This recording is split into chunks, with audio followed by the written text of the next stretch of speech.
do it, climb on board. All it costs you is a song.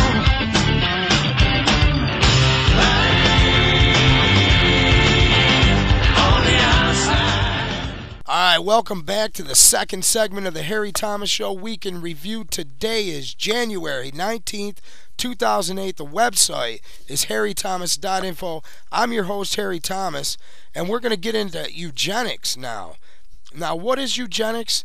Eugenics is a broad concept of selective breeding for people. There is no single idea or creed that is eugenics. It covers a multitude of evils and a multitude of benefits. So, eugenics could be used either for good or bad. And I'm telling you right now that there's a lot of people out there using it for bad. Now, here it says eugenics, it could aim to achieve a purpose. Now, for farm animals, what a eugenicist might want to do is create stature, more meat, faster maturation, a placid temperament, a different color coat, higher milk yield, which we've seen them do with growth hormones with cows, enhanced instincts, greater stamina for fighting, and larger testicles, and an infantile appearance like a lapdog. You know, that were the kind of things. Now, what would a eugenicist want to do to enhance within a man?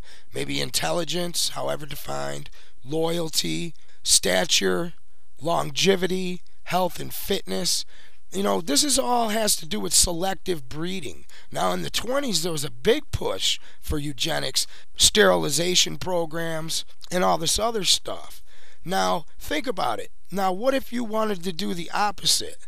You could. Intelligence, you could lower the intelligence through eugenics, and that's exactly what's going on with the mercury in the vaccines, the fluoride in the water, and we're going to get into more of that in the next segment. Biometrics appears to be a new science, but it was actually developed by Galton back in the 1870s as a way to track racial traits and genetic histories, and as a way to decide who would be licensed to breed. In 1904, the Cold Springs Harbor Research Facility was started in the United States by eugenicist Charles Davenport with the funding of prominent robber barons Carnegie, Rockefeller, and Harriman. In 1907, the first sterilization laws were passed in the United States. Citizens with mild deformities or low test scores on their report cards were arrested and forcibly sterilized.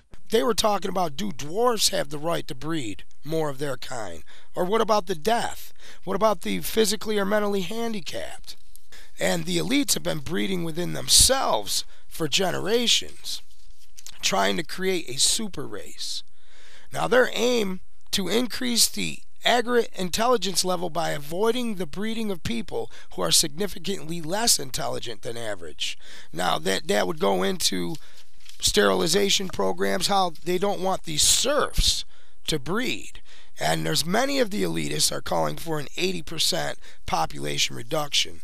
Now, there was a eugenics survey in Vermont, and these studies were very bad.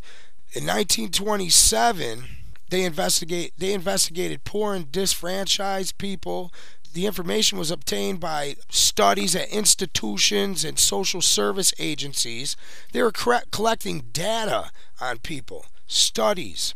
And this stuff was given to the wealthy and was used to manipulate social workers and law enforcement officers, lawmakers, and judges to push the eugenics idealism. This was later to be proven to be an unscientific way to judge intelligence, and that these attitudes really did change the Vermont's communities for the worst. It left a long-term scar on that community and people who live in the community. In eugenics, the meaning from Wikipedia, I have that posted, it's pretty big. It says eugenics is a social philosophy which advocates the improvement of human hereditary traits through various forms of intervention. Now, intervention is the key. Not letting nature take its course, but intervening with human breeding, with the human evolution process. And this stuff goes back to Darwin's theory of evolution and social Darwinism.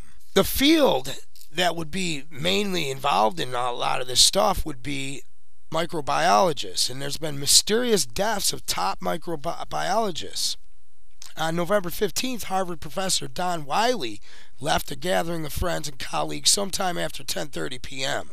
The next morning, Memphis police found his rented car stopped on the bridge with a full tank of gas and the keys still in the ignition. There was no financial or family trouble. Indeed, Wiley was supposed to meet his family at an airport to go on a vacation.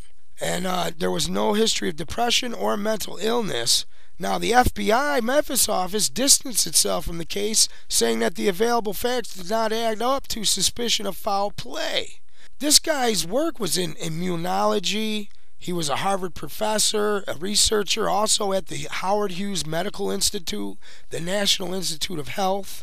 The Howard Hughes Medical Institute is located in Chevy Chase, Maryland, and performs biological research.